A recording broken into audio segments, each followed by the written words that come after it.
Welcome back to Venkat 95 views. Hello hi வணக்கம் மக்களே. இப்போ பார்த்தீங்கன்னா நம்ம திவாகர் வந்து எவிக்ட் ஆகிட்டாருங்க.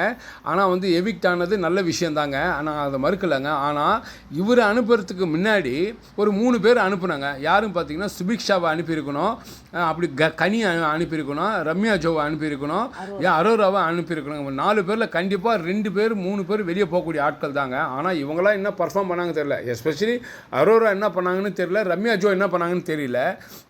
விஜய் சேதுபதி சார் இதே ஒன்று அட்ரஸ் பண்ணார். அரோரா நீங்கள் உள்ளே இருக்கிறது ஒன்று தான், வெளியே இருக்கிறது ஒன்று தான் அவரே வந்து அட்ரஸ் பண்ணார். போன வாரமும் சரி, அதுக்கு முந்தின வாரமும் சரி. பிக் பாஸும் சொல்கிறாரு, ஏதோ இன்றைக்கி கத்தி பேசி டபுள் மீனிங் ட்ரிபிள் மீனிங்கில் பேசுகிற அரோரா உள்ளே இருக்கலாமா. ஆனால் தரம்னு ஒரு வார்த்தை தெரியாதனமாக சொன்ன திவாகர் பேசுனது தப்பு தான். ஆனால் அதை வந்து இவரை வந்து அடுத்த வாரமோ அமைச்சிருக்கலாம். அது ஒரு பெருசாக யாரையும் வந்து ஹர்ட் பண்ணாத வார்த்தை தான் தரம்ன்றது. தரம்க்கு தாழ்ந்த வார்த்தைகளை பேசக்கூடாதுன்றது தான் அவரோட கருத்துங்க.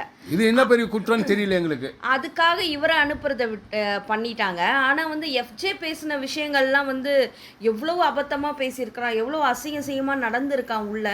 அவன் அனுப்பி இல்லை, நேற்று கூட இன்னொரு விஷயம் சொல்கிறாரு, விக்ரமும் எனக்கும் என்ன வந்து கள்ள தொடர்பான்னு கேட்குறீங்க. இப்போ இது என்ன சார், இவங்க இதுடைய பேச்சு எது எந்த நாகரிகத்தை குறிக்குது? கள்ள தொடர்புன்னா என்ன? அது விஜய் சேதுபதி சார் தெரியாது போல வந்துட்டாரு. அவரும் ஒரு அகராதியில் எடுத்து போய் கள்ள தொடர்பு அப்படின்னான்னு போய் பார்க்க சொல்லுங்க. அது அவரை இங்கே மென்ஷன் பண்ணணும்னு அவசியம் இல்லைல்ல. சபையில் ஒரு நாகரிகமாக பேசக்கூடிய ஒரு ஹோஸ்ட் வந்து கள்ள தொடர்பு எனக்கும் அவனுக்கு கள்ள தொடர்பு இல்லை, அதாவது விக்ரமுக்கு சப்போர்ட் பண்ணுறான் அடிக்கிற மாதிரி அடிச்சுட்டு இன்னொன்று தடை கொடுக்கறது. இல்லை, இன்னொரு விஷயம் பாருங்க, விக்ரம் அவ்வளோ உண்மையிலே வக்ரம் தாங்க சொல்ல முடியும். பார்வதி அவ்வளோ மார்க்கிங் பண்ணுவான், அதே திவ்யா கணேஷும் மார்க்கிங் பண்ணுவாங்க. திவ்யா கணேஷுக்கு ஒரு வாட்டி பண்ணதுக்கு அவ்வளோ சுருன்னு கோவம் வந்துடும். அப்போ எத்தனை வாட்டி பார்வதியை பண்ணியிருக்கான். ஆமாம் நான் இப்படி தான் பண்ணுவேன் அந்த மோனோ ஆக்டிங்லாம் வந்து இங்கே காமிச்சிருக்காரு. இது உண்மையிலே விஜய் சேதுபதி இன்னைக்கு கண்டிக்க மாட்டாரா பொறுத்து தான் பார்க்கணும். பார்த்தாக்கா நீங்கள் திவாகரை நீங்கள் வெளியில் அனுப்புனதுக்கு பதிலாக ஒரு பொண்ணை வந்து தாக்கி அடிச்சு இது அடிச்ச சபரியை வெளியில அனுப்பியிருக்கணும். 3 வாரங்களா எஃப்ஜே வந்து அசிங்கமான வார்த்தைகளை இந்த வாரம் தான் சார் பேசல, 3 வாரங்களா பேசின எஃப்ஜேவை வெளியில அனுப்பியிருக்கணும். பிக் பாஸ் ரூல்ஸை மதிக்காம நடந்த எஃப்ஜேவை வெளியில அனுப்பியிருக்கணும். அடுத்தது பாத்தீங்கன்னா சுபிக்ஷா எதுவுமே பண்ணல, அவங்க நின்று பேசுறத கேட்டுட்டு வந்து வீக்கெண்ட்ல பேசுறாங்க. போன சீசன் கரப்பாம்பூச்சி யாரு சரவணன் விக்ரம் தான். ஏன்னா இந்த தடவை பாத்தீங்கன்னா குட் புக்ஸ்ல இல்ல சபரி, எல்லார் குட் புக்ஸ்லயும் சபரி இருக்கிறதுக்காக ஒரு ப்ளே பண்றாருன்றத திவ்யா கணேஷ் அங்கங்க சொல்லிட்டு இருந்தத இவங்க போய் உட்காந்து அதை கேட்டு அதை கொண்டு வந்து அப்படியே வந்து என்ன பண்ணிட்டாங்க, வீக்கெண்ட் எபிசோட்ல திவ்யாவுடைய கிரெடிட்ஸ் தானே நீ திருடுற. அப்போ வந்து சுபிக்ஷாவை வெளியில அனுப்பியிருக்கலாம். சுபிக்ஷா அப்படி என்ன பண்றாங்க, இந்த 2-3 நாளா வியானா கூட இல்லாதனால அவங்க எதுவுமே பெர்ஃபார்ம் பண்ணல. வெறும் விக்ரமோட பேச்சுக்கு விக்ரமோட அடிமை மாதிரி தான் உள்ள நடந்துட்டு இருக்காங்க. ஸோ இண்டிவிஜுவல் கேம் இல்லாத ஒரு பொண்ணை வந்து உள்ள உட்கார வைக்கிறதுல என்ன பிரயோஜனம்? ரீல்ஸ் பண்றாருன்றத நீங்க திவாகருக்கு குற்றப்படுத்துனீங்கன்னா சுபிக்ஷாவும் ரீல்ஸ் பண்றாங்க. ஏன்னா ஒரு நாளெல்லாம் உட்காந்துட்டு இந்த அம்மா வந்து அந்த பீப் சவுண்ட் ஏதோ ஒரு சவுண்ட் கொடுப்பாங்களா வாயில, பிக் பாக்ஸ் அது கொடுத்தது எவ்வளோ கேவலமா இருந்தது. தலைவலி சொல்லிட்டு அவங்களோட மக்களுக்காக என்ன பண்றா, நான் சொல்ற மக்களே உங்களுக்காக நான் அப்படி சொல்லிட்டு அங்க போயிட்டு அந்த ஒவ்வொரு கேமராலையும் அவளும் வந்து ரீல்ஸ் பண்ணிட்டு இருக்கா. ரீல்ஸ் பண்றதுக்காக உள்ள வந்து அப்ப திவாகரை நீங்க வெளியில அனுப்புறீங்கன்னா சுபிக்ஷாவையும் வெளியில அனுப்புறீங்க. ஏன் சார் உங்களுக்கு இந்த ஓர வஞ்சனை? ஒரே மாதிரி எல்லாருக்குமே வந்து நீங்க ட்ரீட் பண்றது தான் கரெக்டா இருக்கும்.